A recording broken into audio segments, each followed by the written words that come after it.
Yeah, I mean, if you're getting a good price on them, I mean, $8,200. $200 more, you can get Austin Riley. $200 less, you can get Nick Markakis. I would take Riley over all of those guys. Mm-hmm. Well, because you have to understand, if we're trying to avoid left-handed hitters, Albies is going to hit left-handed. And you got Swanson down at 7,200, batting second. So sure. Start off with Acuna and back him up right there with Swanson. So now we got 8,100 left for our last two players. So that means we got to find somebody below that and see what pops up. So, yeah, Albies will bat left-handed against the Shark. So will Matt Joyce. And that's all we got left for the lineup for those guys. So we're going to stay away from Freeman because he's too expensive for a lefty in that park, right? Mm-hmm. Mm-hmm. So really the decision comes down to Ozzie Albies or Nick Markakis.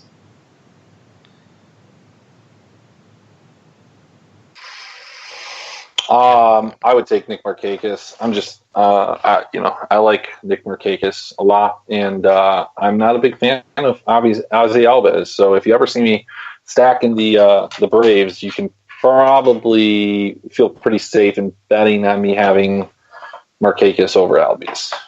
All right, so it looks like I'm going to be forced to take one more San Fran guy unless I want to go. So if you're looking at a San Fran guy, I think the most interesting one would probably be like an Austin, Tyler Austin, who's going to be hitting second. I think you've got some cheapy Solano is hitting lead off second base. Then you got Longoria, Posey, Pilar, Crawford, Williamson, Duggar, Samardzija. So yeah, the guy I was looking at was Tyler Austin, the first one that or a Longario and Longaria. And hope he gets a hold of one. There you go.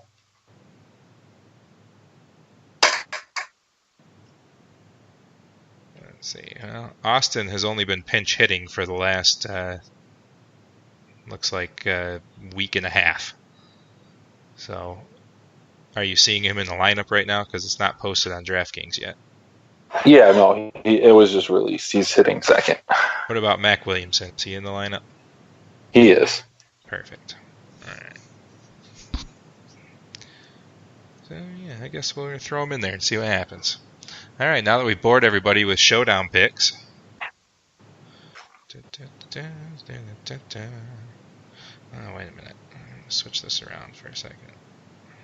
Get rid of that guy. And put Freed in there. This guy here. We're going to get rid of that guy. Read off that lineup to me for the San Francisco guys. It was Solano, Austin, Longoria, Posey. It was Williamson, Crawford. Yep. Got it. Right. I'm going to put Solano in instead of Crawford. What do you think of that? Sure. Or do you like Crawford more? What do you think? Either or. All right. I got Solano in there. So I ended up with Max Friese in the captain spot. Why not? Brian McCann, Mac Williamson, Dansby Swanson, Ronald Acuna Jr., and Donovan Solano.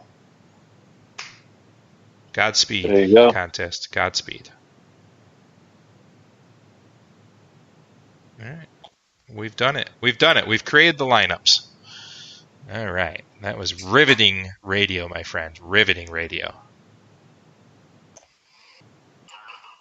Right. It always is. Josh Bell has hit a home run because Josh Bell is just a monster this year.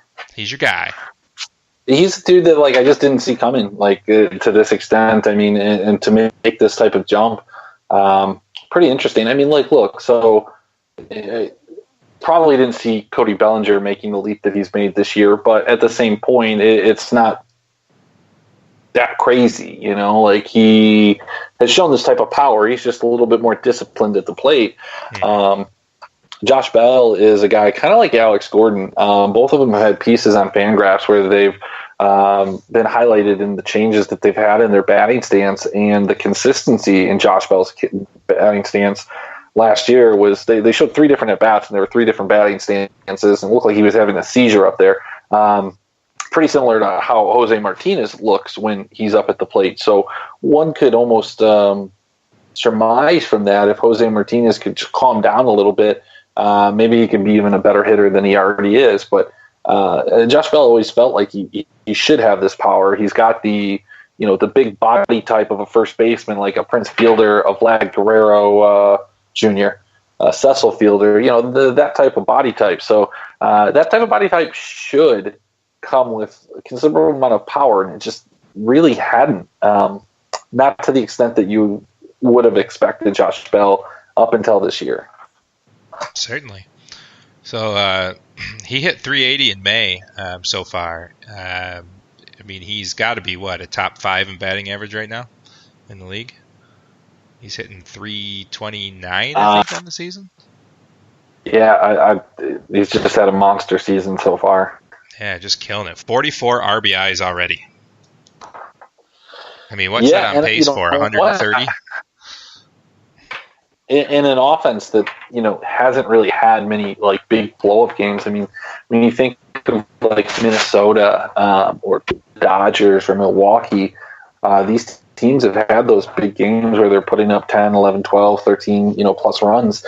I'd have to go back and look, but I know that Pittsburgh has not put up any gaudy numbers yet. I venture to guess maybe the most runs that they've put up is 7 or 8 so far in a particular game. So that offense around him, maybe it's in that area. If they've scored more than that, it hasn't been very many times. So for him to bat in that many runs is pretty substantial, because they've got a lot of those young kids up, Reynolds, Tucker, a couple of these guys that are just playing as a need. Kang was just an abomination, and has been an abomination. I don't even know if he still plays that much. Moran's not that good. I know that hurts you to hear that, because for some reason you like it.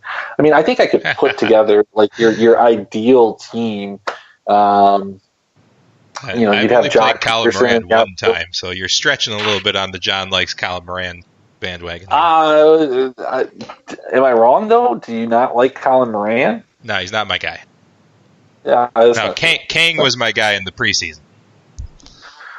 Colin Moran's your guy. You're just you're lying when you say that. You're disavowing. I like his beard. He should be brewing beer, not playing baseball. You're right. He shouldn't be playing baseball. He's not very good. I have him in a lineup today. Well, it looks like Mr. Mark Larson has joined us. How are you, Mark? How is the great Mid-South? I don't know. What do you call northern North Carolina? The Mid-South? I think that sounds good. Sure. We'll call it that. Yeah. I like that. Appalachian Mountain. Or maybe like the Mid-Atlantic is how we referred to ourselves when I lived in Baltimore and D.C. It's Mid-Atlantic.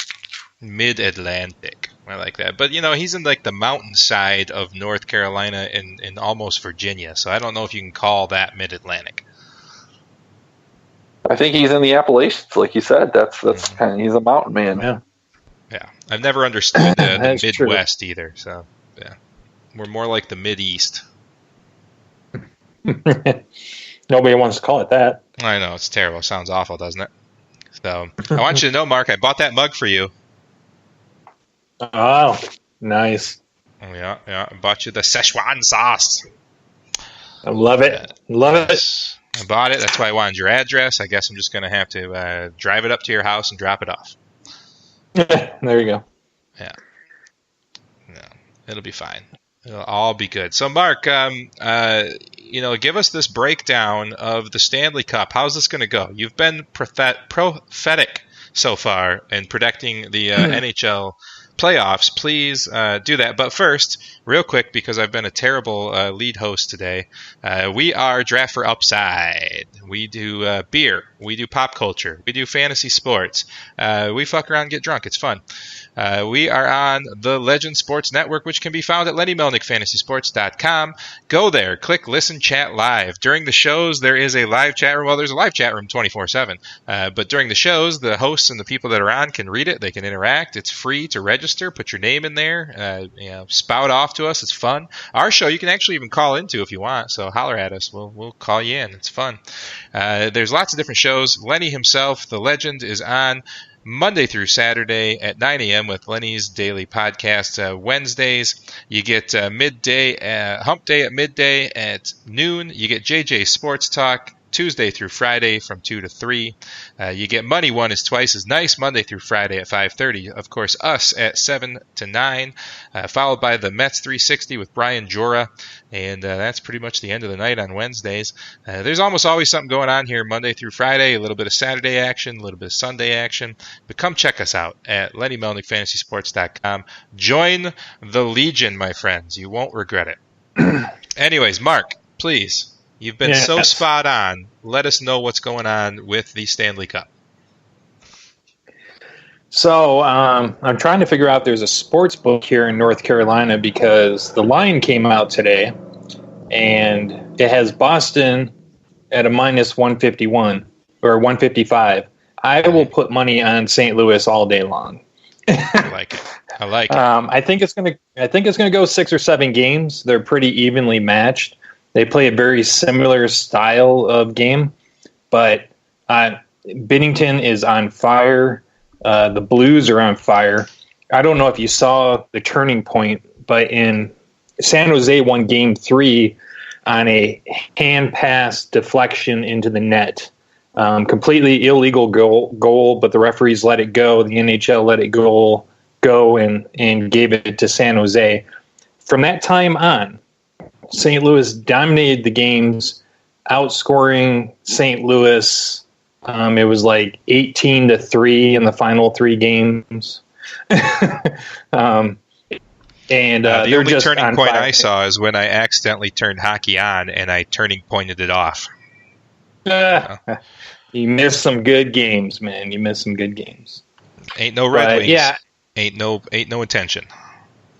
Yeah. I'm going to take St. Louis. I think 6 or 7 games.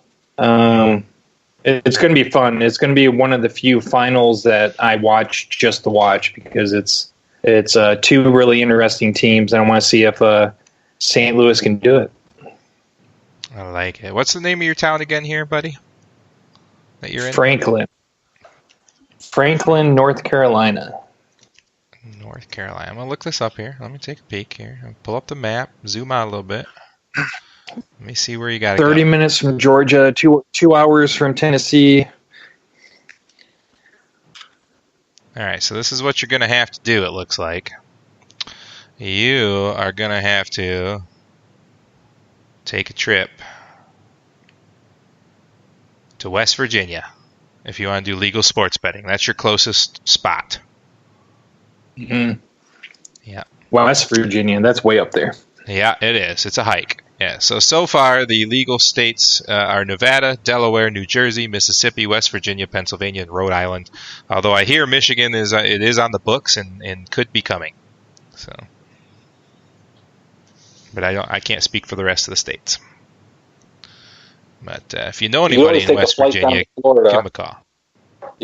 You could take a flight down to Florida, and then you could drive 2 hours to the Victory Casino, which is the only illegal sports book in Florida. It is a casino boat. It's a cruise boat.